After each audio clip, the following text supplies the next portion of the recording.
Isip mo'y unti-unti nawawala't nalilito. Ang tulad mo'y parang usok, unti-unting naglalaho.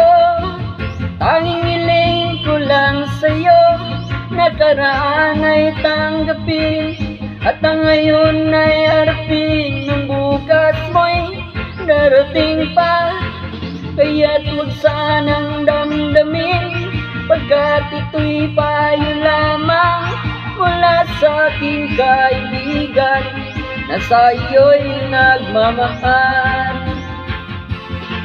Huwag mong sayangin ang panahon, pagkat ito'y may hangganan.